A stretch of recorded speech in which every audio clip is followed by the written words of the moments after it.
Well, it's a mindset, and I think it's an attitude to risk taking. It's an attitude to failure, internal, small failure, learning from your mistakes, all of those things. But it's mostly culture, and by that I really mean attracting the right talent.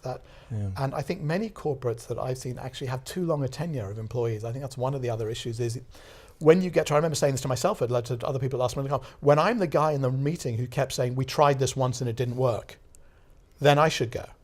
You know, and I think that you see a lot happening in corporates because there is this long, almost corporate memory's too good, right? Because they do remember what they tried 6 years ago that it didn't work. It's like, well, actually the world's moved on since then, So I think that's part of it. But we actually advise the corporates to have their own incubation labs. We're saying, yes, you should do innovation internally as well as externally with people like us. We're not quite the only people, but almost the only people. But you know, so we think those hybrid models work. But the other bit that we say, and this doesn't have to be done with us, and this is where I think the synergy is wonderful, is corporates should work more with startups.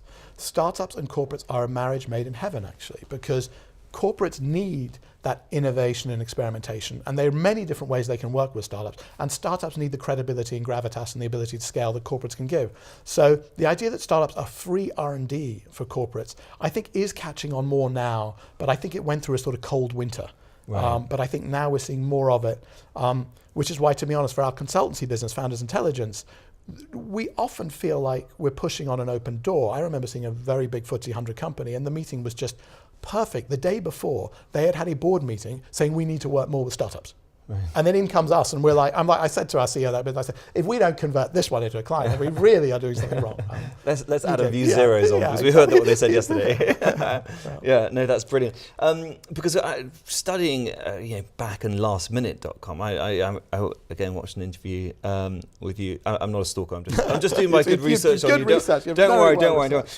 Is when you were talking about how you tried voice recognition, and it was a bumpy road, but it seems like you even back then were, as the CEO, willing to allow things to happen that don't go as smoothly as you'd like in the name of testing. Yeah, I mean, I think it was partly, to be honest, I won't claim to be that clever, I'll claim to love gadgets and love experimentation. So yes, so voice recognition to me was this dream back in 2000, 2001, where you could talk to our database. And I was like, brilliant.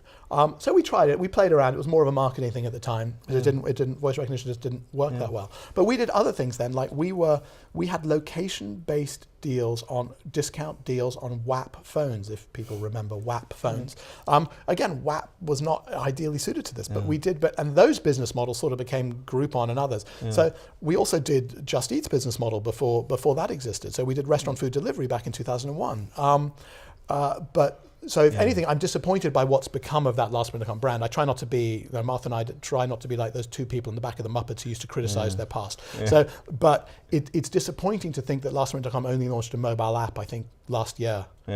Which is kind of tragic. So Howard Schultz went back and ran Starbucks. We've got Larry Page went back to Google. If Last Minute, and you've got a lot of ideas for lastminute.com, so would you ever, presumably that would never be on the agenda? It was talked about a few years ago as it was sold back recently. People did approach me on it. Unfortunately, I think that the bit that needed to be done, which was the sort of spaghetti I helped create, which was we bought 10 businesses or 14 businesses, so there was multiple back offices.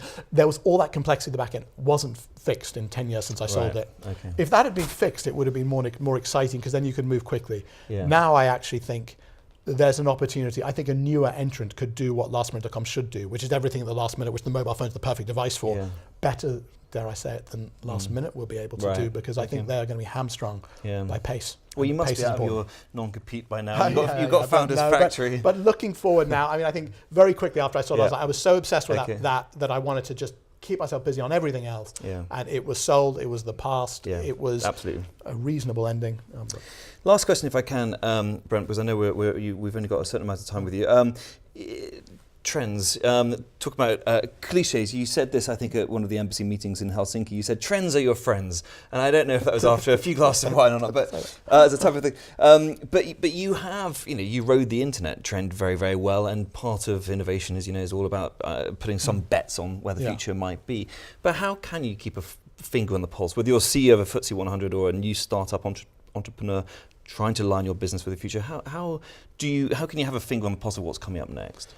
Well, I think a finger on the pulse, a lot of it is about getting out there, right? I mean, I think too many, and again, I also think CEOs are getting better at this. I think it used to be that they were so rigid. I remember just, for example, trying to get a meeting with a CEO of an airline, and it was like 6 months. I don't think it was just me. Their diaries were so unspontaneous, even in the diary of planning, right?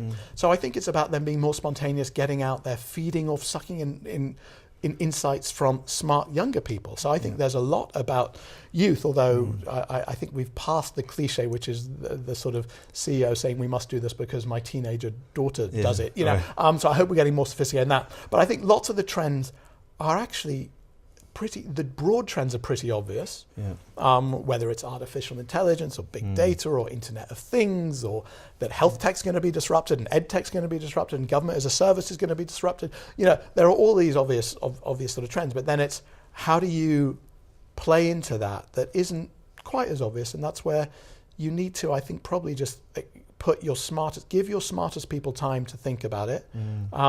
Take some form of 20% time, you know, this Google idea of, which to be honest, I think many companies had before Google. Even we did this, even last.com. I remember, and in that case, our obsession, it wasn't as sophisticated as Google was saying, but my obsession was keeping prima donnas. So I was like, if there's a really difficult employee, but he's a genius, and what he wanted, he'd come to me and say, Brent, I can't just work on solving someone else's bugs or doing this other thing. I want to work on really hard, difficult problems. And I was like, I'll give them a hard, difficult problem and let them work on something exciting for them just to keep them in the organization. Right. So I think that's another thing that corporates don't do. And those are the sort of ways you keep attuned to the future. It's those I guess it's that Malcolm Gladwell book, Outliers, a bit, right? You want to follow the outliers. It's even going back to one of my first internships at L'Oreal, and a lot of one of the theses of the L'Oreal founder was when you get that discordant anecdote from somewhere way out there, you pay attention to it. Right, absolutely, yeah. And it goes back to what you were saying right at the beginning about if you hire or you find yourself working with a prima donna that's hard to work with but a creative genius, a lot of people are not willing to work with those type of people because they find them pain in the arse. But great leaders do that.